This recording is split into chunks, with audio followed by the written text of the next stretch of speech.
Hi everyone, it's Wendy. Happy Friday. I thought I'd check in today. I created this video for you just as a wrap up for the week, things that I've been doing. I wanted to share a couple of things that I've been working on behind the scenes, but at the same time, this week I've had a number of discovery calls or coaching breakthrough calls. And a funny thing about the theme of I'm seeing a consistency is that a lot of people who are stepping into coaching or utilizing coaching now, they're wanting to add it, add packages. They're having to figure out how to do this right now.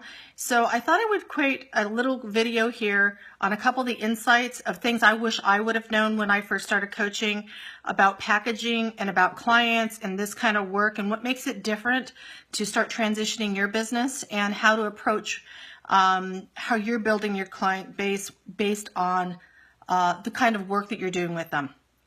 So let's first start with this. When I started out, I was traditionally trained as a psychotherapist, art therapist. So I was told how to do the old traditional business model of selling not even packages, just selling my time by the hour. I was told I could make $100 to $125 an hour as a therapist. I thought, well, that's amazing. That's great. The problem is that, and you may find this already in your own industry, in your own business, is if you are still selling that way, often people would come up to the plate right, they call it the door hanger. So right as they were finishing the sessions with me, they would dump this gigantic problem on my lap, and we only had like 10 minutes to finish up, and I'm thinking, how do I help them contain this before I have to send them back into the world? You know, if you've been working in coaching or transformation or therapy or healing, or, you know, this is a really big thing. Like you work with people around specific issues, but it often brings, oh, sorry, something's in my eye. It brings other things up for them. And it always takes people a little bit of time to get comfortable to share and get vulnerable. But what they would do is they would leave these big issues right on the door. It's called the door hanger. And as a therapist and practitioner, I was like, what am I supposed to do with this at this point? And I think that was my biggest concern, was how do I help people when typically people are afraid to even deal with certain things. So one of the things I found this week in the conversations with a number of the new coaches that I've been speaking with is that I wish somebody would have shown me a better way of managing that kind of situation right out the gate. Because one of the things that happens is that we try to fix things too fast with people, when the truth is often that door hanger has nothing to do with more than they are still trying to process and solve an issue that really is not necessarily the root cause issue.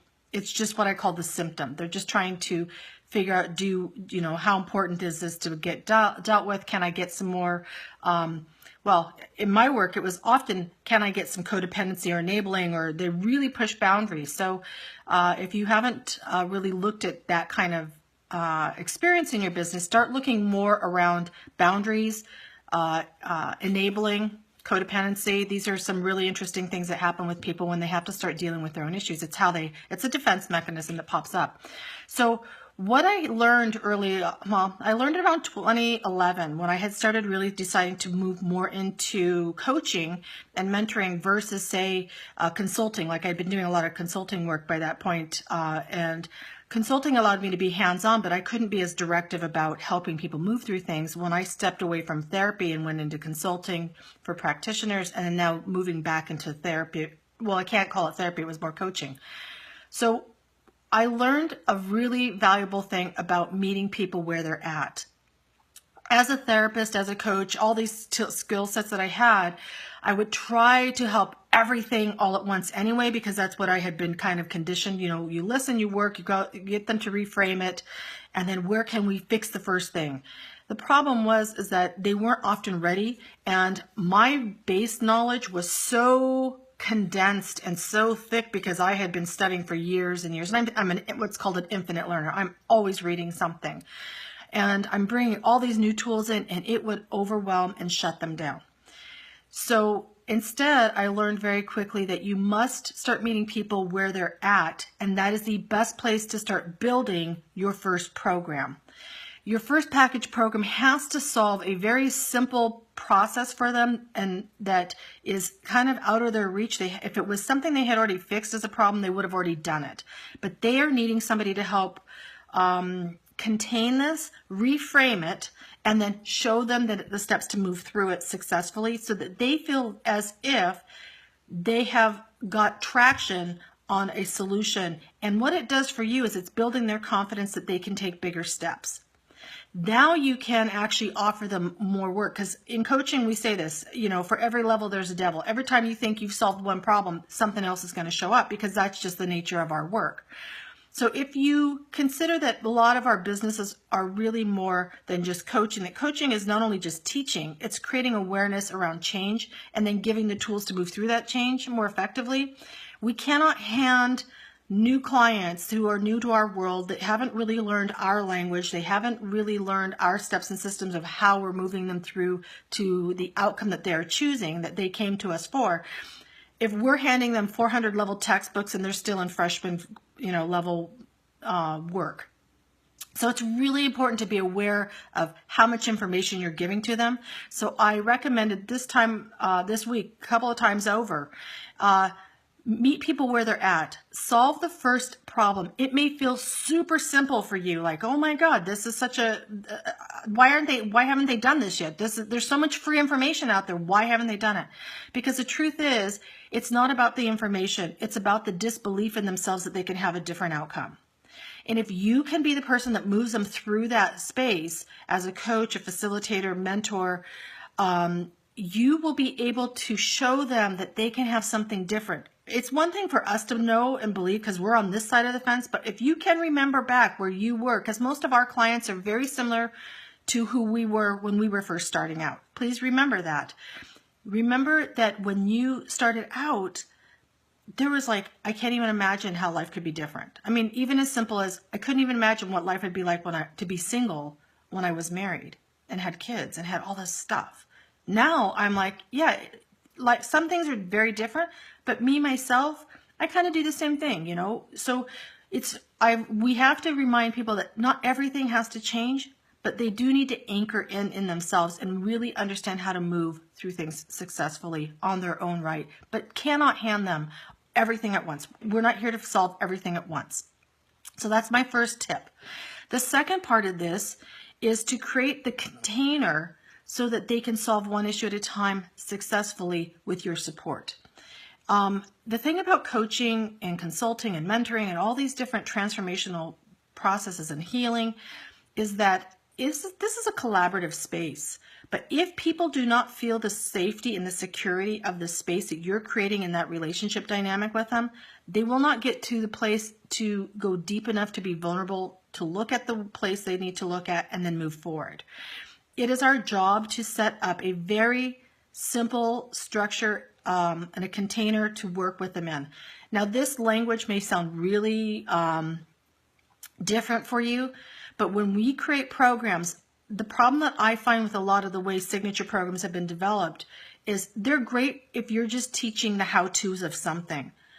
But we work with people. I will stand by that statement forever, because people are not static. They're dynamic. They have all kinds of things come up. Our job is to help move them through places of awareness without being activated or reactivated again in a trauma or an issue or a belief system. So we must be very clear that the container we're creating for them to do the work actually helps hold them accountable to themselves in a non-judgmental and safe space, so that we can have the kinds of honest conversations that they need to have with themselves first, so they can actually share and then bring it to us and say, what do you think? How am I doing? And you can mirror back and observe with the professionalism that you have, with all your skill sets, your brilliance, your education, and show them you're doing a great job. This is the next step.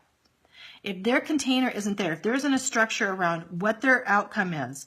So often you'll see signature programs developed like 30-day, 45-day, 90-day. People think, okay, I'm going to be doing all this work. The truth is, it's just a time frame to give them an endpoint. But by that point, what is it that you actually want them to achieve?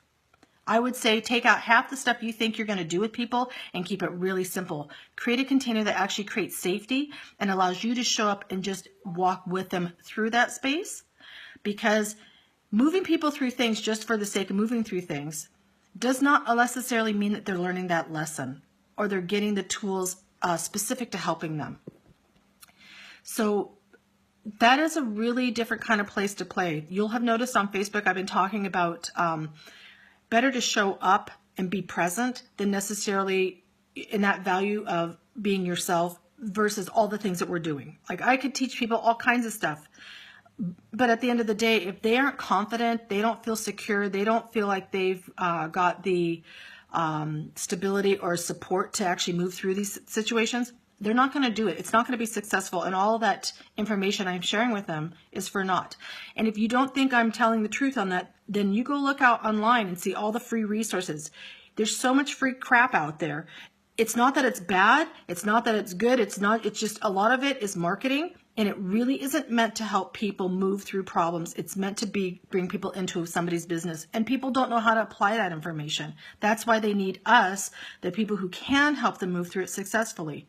There's a lot of coaches out there that are marketers. There's a lot of marketers that have now become coaches, but that does not mean they know how to work with people.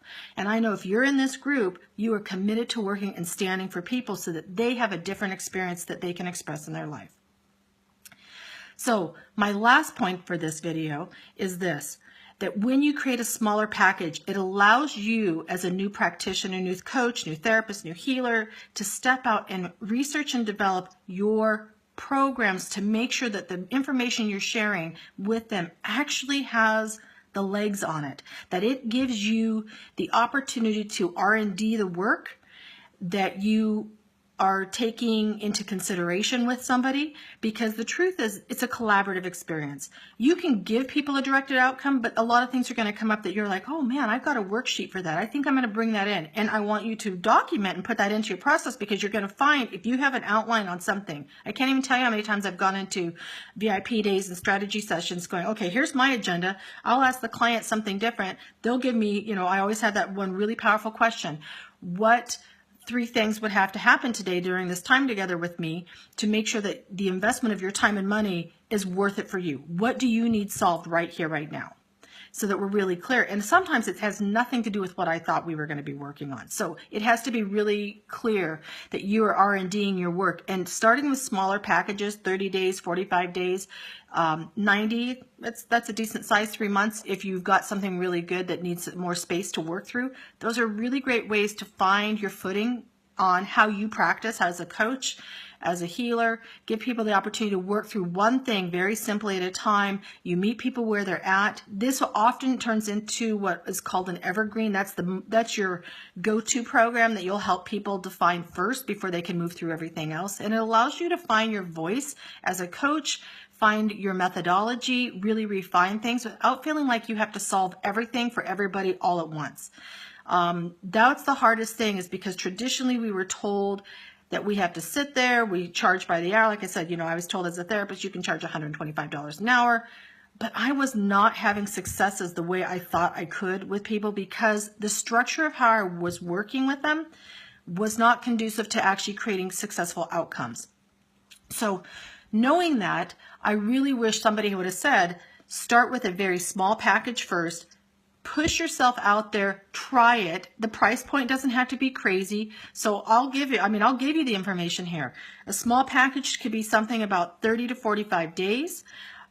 You're probably looking at a price point of about $400 to $700. Is that usually appropriate for something like that? You're probably looking at a structure of maybe a 2-hour initial intake vision session, something like that, and then setting it up that you're meeting weekly or checking in weekly with them for maybe half an hour, 45 minutes, maybe an hour tops. So maybe in a 45-day session or package, you're really only working, 5-6 hours for that $700. However, the container allows the client to go, okay, I know I've got this set of time, I've got this support, I'm